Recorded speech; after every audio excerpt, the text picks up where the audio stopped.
Hello everyone, it's Maximus on behalf of Crypto Talk Now.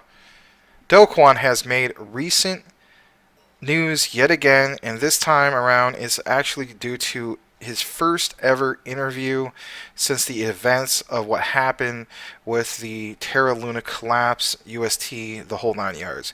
So he did a interview with the Wall Street Journal, and this particular article actually comes straight from Bitcoin.com.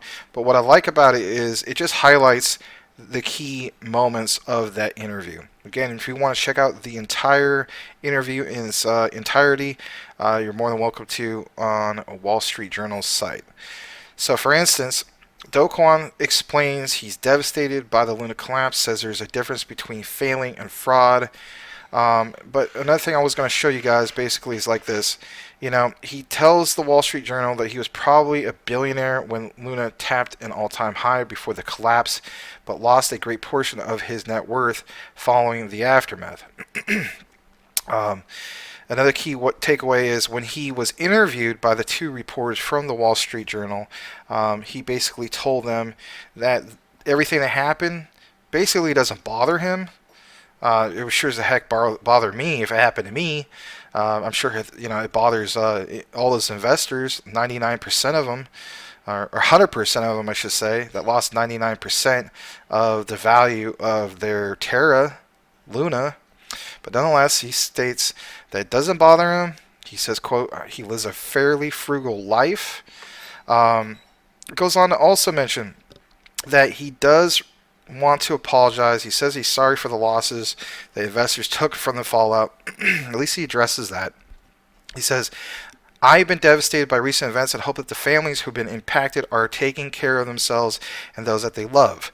Of course, as we know, he mentions like in the past interviews and so on, even like a few weeks before the major crash, how he came across as being cocky. You make, stabs at, this person, that's why you're poor, things like that. He does address some of that, and he states that the reason why he was cocky is because he was a big believer in the Terra ecosystem.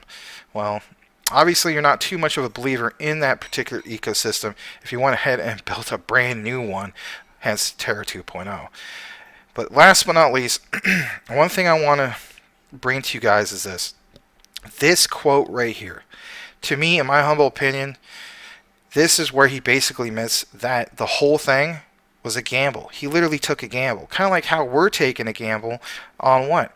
Terra Luna Classic, also UST. At this point, it's a freaking gamble.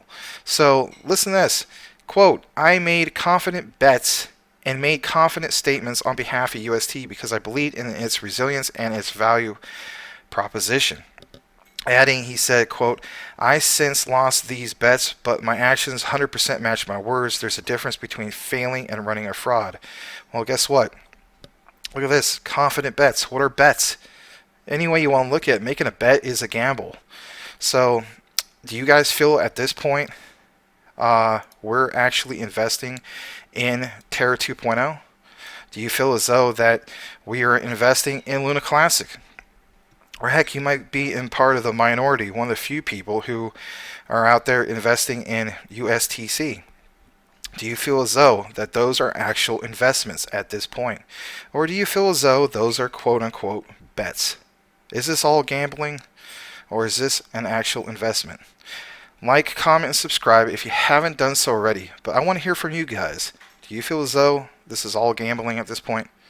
Do you feel as though Do Kwon basically made a gamble on the entire original Terra ecosystem? Again, I'd like to hear from you guys. So with that said, everybody, this is today's video in regards to the news with Do Kwon and the Wall Street Journal interview. The first interview since the collapse of Terra. And with that said, everybody, thanks for watching. May you all have a blessed day, and we'll see you on the next one.